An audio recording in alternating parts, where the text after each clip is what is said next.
We are living in a time when cars have never been as safe as they are today. The cars we are driving today have 5-star rating, and the worst rated have 3-star. That tell you it's very safe and good car to drive in. Before, like at 2010, most of the car even were not complying with any rating. So right now we have the best car on the road. The road are designed as the best as possible. 90% of our roads are very well designed to take care of us and to make sure we drive ourselves home and safely. But the painful thing is, we still keep losing people through road accident. And the worst thing is, in 2010, in US alone, 32,000 people died due to car road accident, whether pedestrian or what. 32 people died, and 3 million people were involved in crash.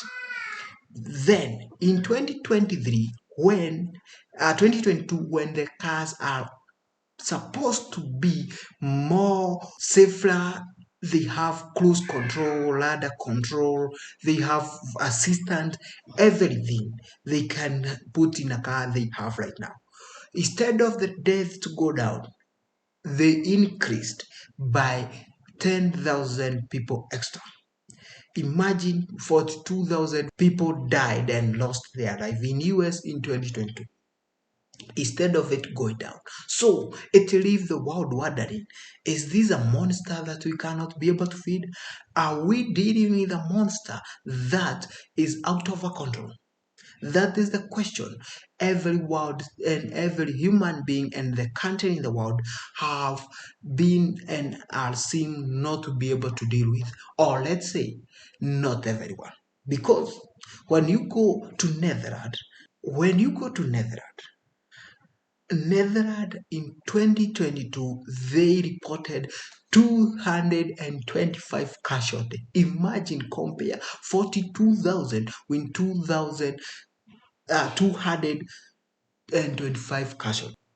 Yes, we understand US population and Netherlands population are totally in a different place because Netherlands is close to 18 million people. US it's 331 million people. That's a big difference.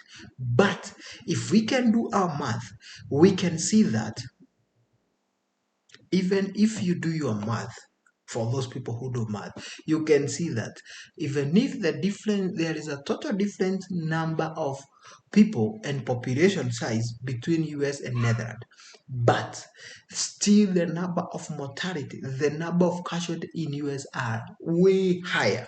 Actually, it's 2 or 3 times that of Netherlands. But what has Netherlands done different than US? You see, in Netherlands, majority of people don't own the car as compared to US, where every household have a car. It doesn't matter whether you are broke or rich, you have to have a car. In Netherlands, majority of people don't have car. People in Netherlands do use public transport or bicycle. And when you are using a bicycle, it doesn't matter whether an accident happened, but there is no mortality or casualty out of bicycle collision.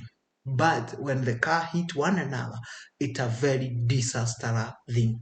Then another difference is in Netherlands, majority of people who own car, they are driving very small car. Actually, it's not abnormal or unusual to find someone driving a Mini Cooper in Netherlands, a car which is meant for two-seater. But in US, you find someone driving a pickup or a double cab or a very huge truck. And when they ask them, they tell you because it's for work. They want to use it to go work. And funny thing, you find this guy only use this car to go to supermarket, buy things, and come back. Everyone in US is obsessed with big, huge cars. No one wanna buy small car anymore. That is the difference, because when this car collide or get involved in accident, it doesn't matter whether it's a pedestrian or a cyclist or the other car. Whoever is in this big, huge car, when hit this small car or a pedestrian or a cyclist, automatically that person will die, or if not die, it will be a crucial or a very serious injury. But on the other hand, Netherlands, the car they drive in, first of all, you don't have confidence of driving like crazy or maniac because you are also worrying about your safety. I'm not saying it, they are not five-star rated, but they are not that way high to make you feel comfortable to drive at a very high speed. Second off, load in Netherlands.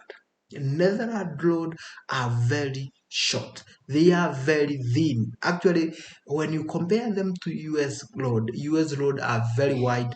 It's not an something different, or it's normal to find a road in US in the middle of town, but it's made up of 6 or 10 lane. In Netherlands, that one is not possible. Even highways in Netherlands, you find them, most of them, they are around 6 lane. Those are the highways. For US, it's 12 lane, total of 24 lane. Also, in Netherlands, majority of the road are very thin. You find that you are squeezing yourself in between two cars. That automatically slows you down. Even the bump are very well placed. You find there is bump all over. So you even don't have time to accelerate so that to be in that high speed when you collide it will cause an accident or a death. In US, all you have is a sign telling you the beginning and the ending of certain speed limit. It's good to have speed limit, but how many of us actually do observe speed limit? Because do you keep checking how far are you traveling, or you travel according to the speed the people who on the road are traveling? If you find yourself in a highway, the person who is in front of you most of the time dictate the speed you will drive your car in. That is not possible in Netherlands, because when you are passing in between a very, very thin road, you don't have otherwise apart from to slow down to avoid colliding or crashing on the cars which are on other road. And that is a method which have proved to work. Speed limit doesn't work that much. It doesn't matter whether you employ 10 million police officers to be patrolling on the road. The fact that the road is appetizing, the road is telling me now it's time to drive. The fact that there is no any obstacle or barrier, I will drive at highest speed possible. When I get caught, that is when I regret. But the fact that I have nothing preventing me to drive, then I'll drive at a very high speed. And that's why it's normal to find people driving at 100 miles per hour in US, and it's very abnormal to find people driving at 100 miles per hour in place like Netherlands, because you even don't have that enough space to drive the car at that speed. Second, public transport is crucial.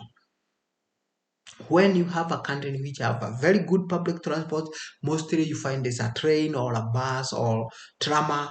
Those country, the number of casualty do drop at a very significant rate, because it's very rare to hear an accident involving a train. It's a very rare to hear an accident involving a bus, because these bus have their special lane, so there is no way they'll get collided. In US, everyone drive to work. By having a lot of people driving the road, automatically that is a disaster. It doesn't matter how careful they are, but there will come someone who will make a mistake and will endanger everyone else's life. That is the difference between them.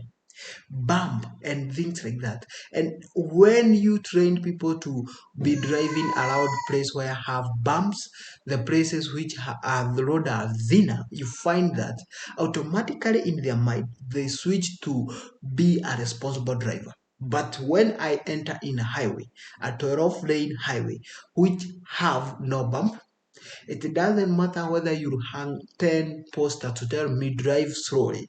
It doesn't matter whether even if you put a person who have died out of an accident on the top of the highway, chances are I will not realize this person. And the fact that I have somewhere I can drive, the fact that I have this all space for myself, then I will drive as fast as possible. Then the last point is, in Netherlands, there is a very few trucks on road because 90%, not 90, over 50% of accidents in US do get involved during trucking. It either a person was hit by truck or the truck swing to your road or there is a truck involved in 90% of the accident in US. And the issue with the truck is this: they are not equipped to protect you. The cars we are driving, they were not made in the mind of truck are made at this size. So when you involve yourself, when you hit truck, it doesn't matter whether it's side or back. One thing is sure, those people who are in front, the driver and the co-driver, 90% of them end up dead. Because when you hit a truck, it automatically you'll die in it. It's a catastrophe. And truck actually are killing a lot of the people. And the issue is in US why they are killing a lot of people is the number of truck in US are very, very many. And the fact that people do get paid by how many miles they go, people drive very fast and for longest time possible. And you find by doing that, they are not careful on road and they tend to make road unsafe for other users. If you can find a country, let's say US, if they can invest very heavily on public transport, then they will eliminate trucking because the good will be transported in train and we can save a lot of people. It's a shame, it's a very shameful that we are still in 2023 and number of death people who die from road accident, instead of going down, they are going up. When we are in a situation that even we have driverless car, where we find that the road are made to be perfect, where we find cars are the most safest ever. Where we find that we have even car which automatically brakes in case you don't respond. I wish we can try to work on public transport. Let's have a common transport where you find that people will only be using car when it's necessary. Car will become luxury and no longer a necessity. Thank you for sticking this far. Make sure to subscribe to this channel if you like this kind of stories. This channel we talk about mistake the city made and are still making when they are trying to make their city and town better. Thank you. Subscribe, comment, and like, share this channel so that we can lead to as many people and we can try to push our government to make a better decision, to make a better policy so that we can save you and others and our sister, because whenever an accident occurs, it's someone child, daughter, or maybe someone wife or husband, it's someone, there is a family somewhere who will be crying when an accident occurs. So let's try to push and push to see that whether we can make the best out of it. Thank you for sticking this far and thank you for joining today.